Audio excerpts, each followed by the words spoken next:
الحمد للہ رب العالمین والصلاة والسلام علی سید الانبیاء والمرسلین وعلی آلہ وصحبہ اجمعین۔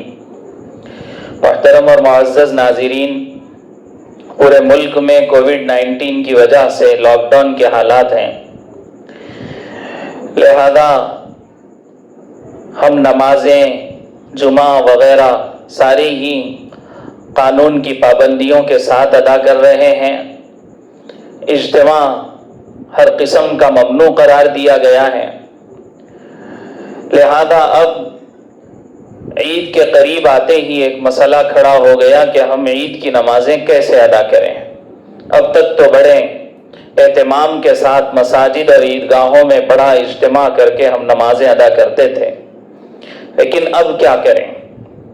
تو الحمدللہ دارالعلوم دیوبند کے فتوے سے ہم کو یہ پتہ چل گیا ہے کہ اب ہم جس طرح جمعہ ادا کر رہے تھے اسی طرح اپنے گھر کی بیٹھکوں میں اذن عام کی شرط کے ساتھ عید کی نماز بھی ادا کر سکتے ہیں۔ اذن عام کی شرط یعنی اپنے گھر میں لوگوں کو آنے کی اجازت کے ساتھ نماز ادا کرنا، اطراف کے لوگوں میں یہ بات بتا دی جائے کہ ہمارے گھر میں نماز ہوگی، اور جب 5 افراد اپنے گھر میں ہو جائیں تو پھر باقی لوگوں کو منع کر دیا جائے۔ یہ ممانعت حکومت کے قانون کی وجہ سے ہوگی، اس لیے نماز کی صحت کے لیے یہ کوئی مضر چیز نہیں ہے، یعنی اس سے نماز کی صحت پر کوئی فرق نہیں پڑے گا۔ بہرحال جس طرح اب تک ہم گھروں میں جمعہ ادا کر رہے تھے اسی طرح عید کی نمازیں بھی ہم اب ادا کر سکیں گے۔ اب رہ جاتی ہے یہ بات کہ عید کی نماز پڑھانے کی عام طور پر سب کو مشق نہیں ہوتی ہے، سال میں 2 ہی مرتبہ نماز آتی ہے، بعض مرتبہ پڑھانے والے علماء اور حفاظ بھی اس میں غلطی کر جاتے ہیں، تو اب ہم کیسے کریں؟ تو ہماری درخواست یہ ہے کہ ہمارے جو بھائی گھروں میں اب تک کے جمعہ پڑھا رہے تھے وہ بھائی تھوڑا سا عید کی نماز کو پریکٹیکل پہلے اس کی مشق کر لیں۔ اگر مشق کریں گے تو پھر وہ آسان ہو جائے گی۔ جمعہ کی نماز میں اور عید کی نماز میں بس ایک چیز کا فرق ہے،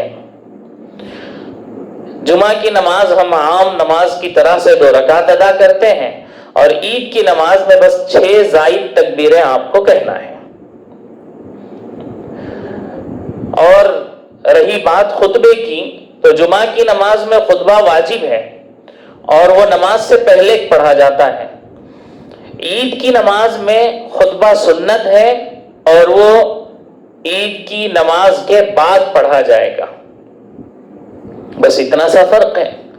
چلیے اب ہم عید کی نماز کا طریقہ آسانی کے ساتھ سمجھتے ہیں تاکہ جو بھائی پڑھانے والے ہیں ان کو مشق کرنے میں سہولت ہو۔ عید کی نماز کی نیت کر لیں، دل ہی دل میں اگر یہ سوچ لے کہ عید الفطر کی ہم 2 گانا ادا کر رہے ہیں، بس یہ نیت کافی ہو گئی۔ اگر زبان سے کر لیں تو بہتر ہے۔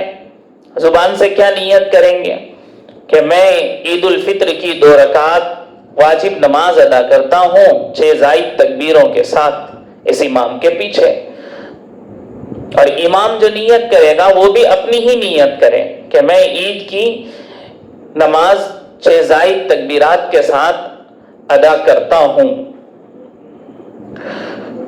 اب امام جو ہے وہ اللہ اکبر کہہ کر کے ہاتھ باندھے گا، ہاتھ باندھ کر اطمینان سے ثنا پڑھے۔ جب ثنا مکمل ہو جائے تو اب امام پہلی رکعت کی 3 زائد تکبیر کہے گا۔ ثنا مکمل ہونے کے بعد امام اللہ اکبر کہہ کر ہاتھ کانوں تک اٹھائے اور نیچے چھوڑ دے۔ پھر دوسری مرتبہ اللہ اکبر کہہ کر امام کانوں تک ہاتھ اٹھائے اور نیچے چھوڑ دیں. مقتدی بھی اس کے ساتھ ایسا ہی کریں گے. تیسری مرتبہ اب اللہ اکبر کہہ کر امام ہاتھ کانوں تک اٹھائے گا اور باندھ لے گا. مقتدی بھی اس کے ساتھ اسی طرح کریں.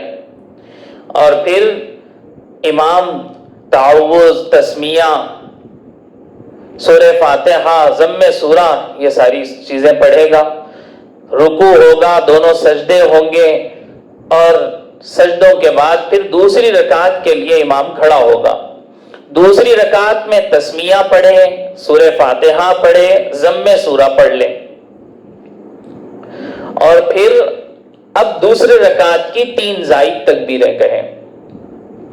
اللہ اکبر کہہ کر امام ہاتھ کانوں تک اٹھائے اور چھوڑ دے. مقتدی بھی اس کے ساتھ اسی طرح کریں.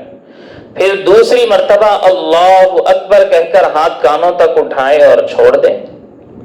پھر تیسری مرتبہ اللہ اکبر کہہ کر ہاتھ کانوں تک اٹھائے اور چھوڑ دیں.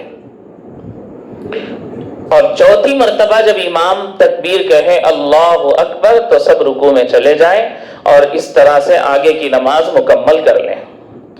اچھی طرح سے سمجھیں 6 زائد تکبیریں کیسے کہنا ہے، کب کہنا ہے. پہلی رکعت میں قرات شروع کرنے سے پہلے 3 زائد تکبیر کہنا ہے.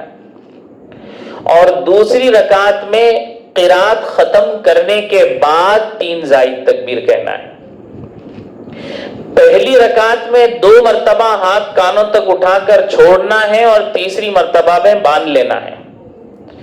دوسری رکعت میں 3 مرتبہ ہاتھ کانوں تک اٹھا کر کے نیچے چھوڑ دینا ہے اور چوتھی تکبیر میں رکوع میں جانا ہے. اس طرح سے نماز مکمل ہوگی. نماز کے بعد دعا کر لیں. دعا کے بعد پھر خطبہ پڑھیں. خطبہ کوئی مشکل نہیں ہے. جو ہم خطبہ اب تک کے جمعہ کی نماز کا پڑھ رہے تھے وہی خطبہ اگر عیدین میں پڑھ لیں تو بھی خطبہ ادا ہو جائے گا. اور اگر کسی کو خطبہ نہیں آتا ہے تو وہ کوئی بھی قرآن کی سورت یا کوئی بھی مسنون ذکر، دعا وغیرہ بھی کھڑے ہو کر کے پڑھ لے تو بھی خطبہ ادا ہو جائے گا. میں اور آسان کر کے آپ کو پہلا اور دوسرا خطبہ بتاؤں. پہلے خطبے کے اندر کھڑے ہو کر سورہ اخلاص پڑھیے اور اس کے بعد التحیات پڑھ لیجئے. پھر بیٹھ جائیے،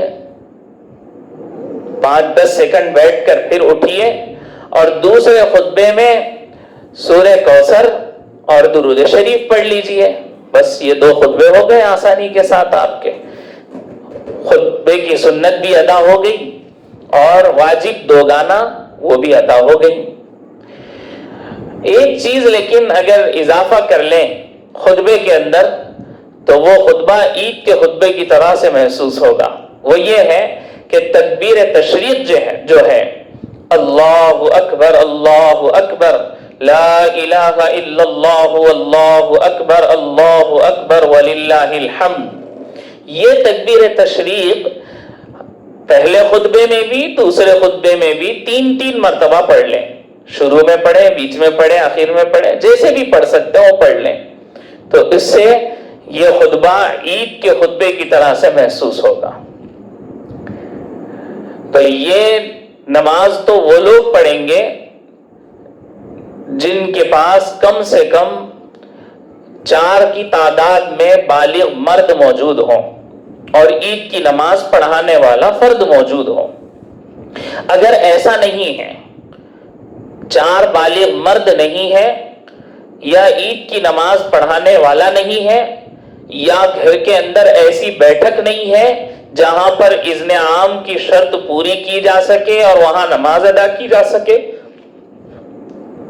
تو ایسی صورت میں آپ کے اوپر کوئی چیز لازم اور ضروری نہیں ہے. گھبرائیں نہیں، بلکہ چاشت کے وقت میں 2 رکعت کے ذریعے سے 4 رکعت نفل چاشت کی نماز پڑھ لیں. انشاءاللہ اللہ عید کی نماز کا ثواب آپ کو عطا فرمائیں. برائے کرم عید کی نماز کے لیے قانون ہرگز نہ توڑیں، قانون کا پاس و لحاظ رکھیں۔ یہ قوانین جو بنائے جا رہے ہیں وہ ہماری صحت کی حفاظت کے لیے بنائے جا رہے ہیں۔ اللہ تبارک و تعالیٰ سے دعا کریں، اللہ تبارک و تعالیٰ سارے عالم کو عید کی حقیقی معنی میں خوشیاں نصیب فرمائیں، اور پوری دنیا سے اللہ اس بیماری کا خاتمہ فرمائیں۔ السلام علیکم ورحمۃ اللہ وبرکاتہ۔